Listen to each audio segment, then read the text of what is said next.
Halo, apa kabar? Rekan-rekan mahasiswa Bina Insani.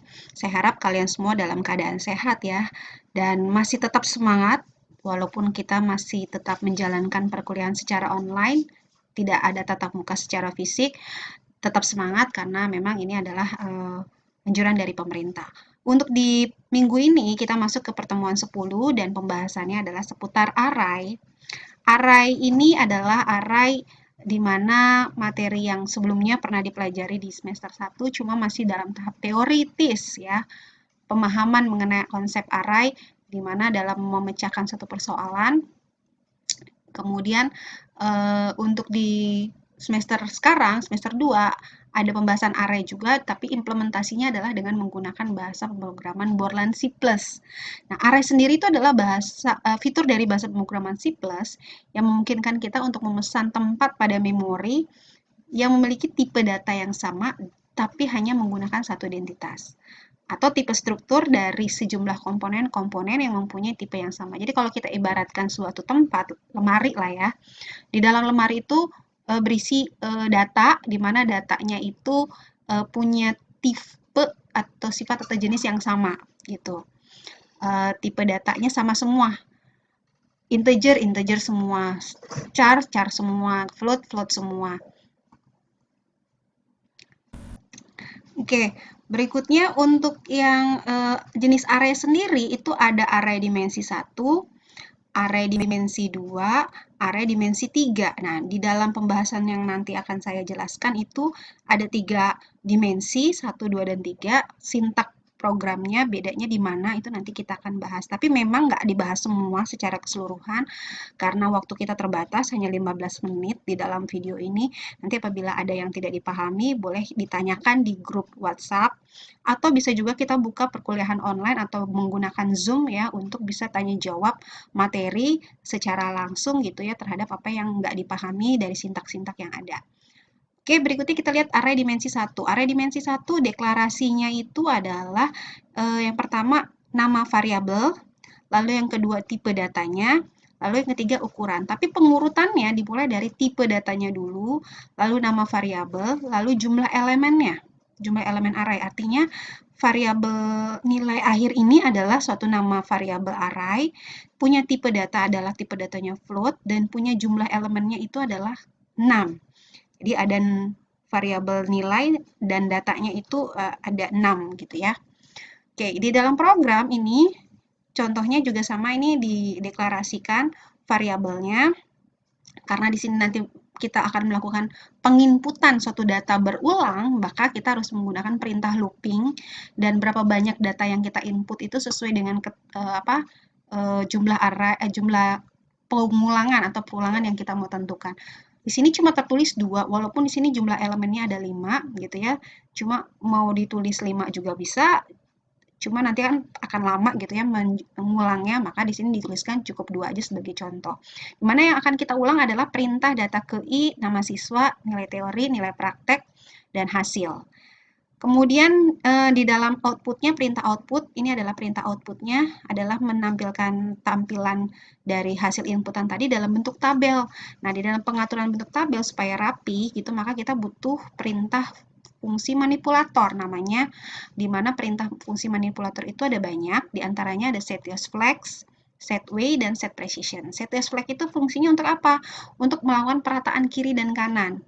Ya, sebenarnya sama mirip modelnya kayak yang di Word itu ada justify, center, left, right. Nah, kalau di Borland C++ cuma left dan right aja.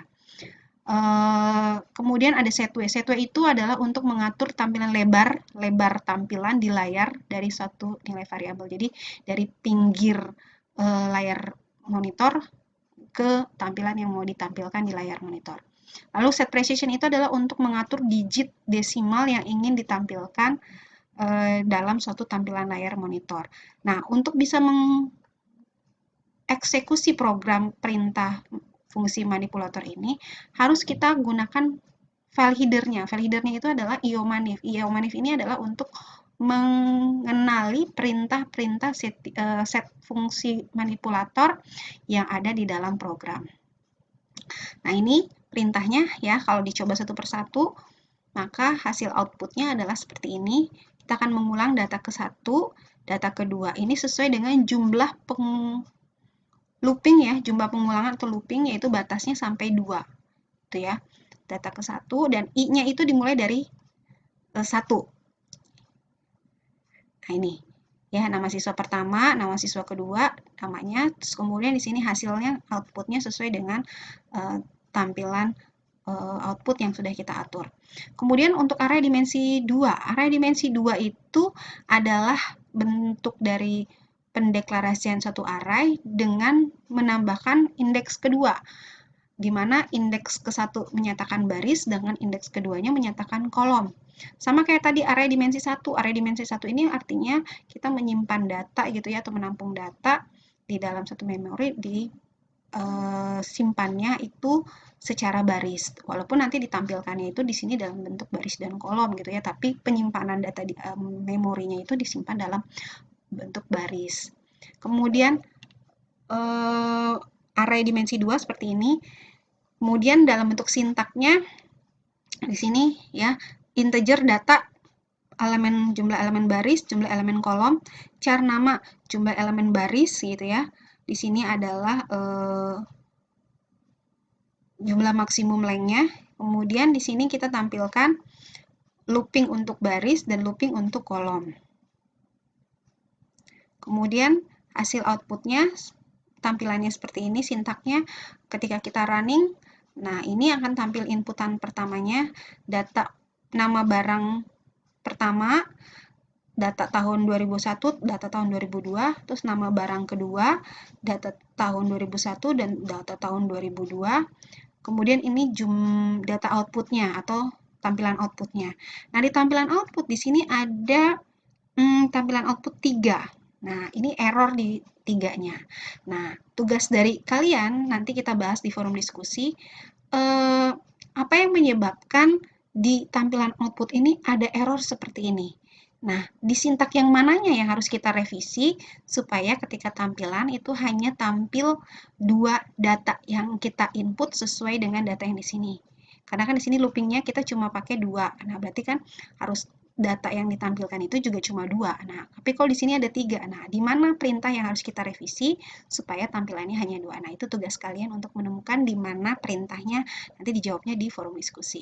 Berikutnya, untuk array dimensi 3. Array dimensi 3 ini menampilkan data dalam bentuk baris dan kolom, cuma ada tambah jumlah isi baris. Di mana di sini yang dibaca adalah jumlah isi barisnya saja. Seperti kalau kita bikin table itu kan ada baris dan kolom. Nah, ketika di dalam baris ada split cell-nya gitu ya. Misalkan kolomnya bisa di split jadi 2. Di dalam satu kolom ada 2 isian sel. Begitu juga baris, di dalam satu baris ada 2 isian baris gitu ya. Nah, di dalam array itu dibacanya adalah indeks ketiga. Nah, ini perintahnya bisa dicoba satu persatu nanti di rumah untuk bisa memahami materi ini. Kemudian, nah ini pembahasannya ya, ini contohnya dari tampilan array dimensi 3. Nah, dari saya hanya membahas materi ini saja sebagai tambahan buat kita untuk memperdalam materi. Saya akan sertakan juga nanti di e-kampus itu adalah latihan soal. Latihan soal ini dimana untuk memperkaya pemahaman kita mengenai perintah array. Atau bisa juga kalian cari informasi di sumber-sumber lain mengenai array. Nah, ini nanti dicoba soalnya, dan soal ini sudah ada sintaknya, jadi bisa dicoba soal sintaknya. Nanti kalau ada yang error, baru kita tanyakan di grup WA atau di perkuliahan online. Nah, karena ada latihan soal, maka ada tugas yang harus dikerjakan. Nah, tugasnya ini adalah untuk menunjukkan fungsi array ya. Fungsi array di sini ada fungsi array untuk menampilkan data ke-1, data kedua, kemudian ini ya pilihan untuk kue, kemudian nanti keterangannya adalah ini, kalau kodenya A maka nama kuenya ini harganya sekian, kalau kodenya B maka nama kuenya ini harganya sekian, kodenya C nama kuenya ini harganya sekian. Kemudian nanti ditampilkan outputnya seperti ini. Nah, ini sebenarnya bisa dikerjakan dengan contoh sintak yang ada di atas. Nah, cuma memang perlu disesuaikan dengan kebutuhan soal. Tapi kurang lebih konsepnya sama ya, tinggal dieksplor dari kalian bagaimana bisa menampilkan tampilan seperti ini. Nah, demikian penjelasan dari saya. Saya harap kalian semua tetap semangat ya, tidak artinya tidak, waduh tugas lagi nih dari berita. Nggak masalah karena tugas ini bisa membantu kita untuk bisa lebih memahami materi, menjadi lebih paham gitu ya, supaya ketika nanti ada persoalan, kita sudah bisa menggunakan konsep array ini di dalam memecahkan persoalan. Nah, itu saja dari saya untuk penjelasan materi di pertemuan 10. Terima kasih atas perhatiannya. Berharap bahwa apa yang sudah dijelaskan, apa yang sudah disampaikan itu bisa bermanfaat buat kita semua.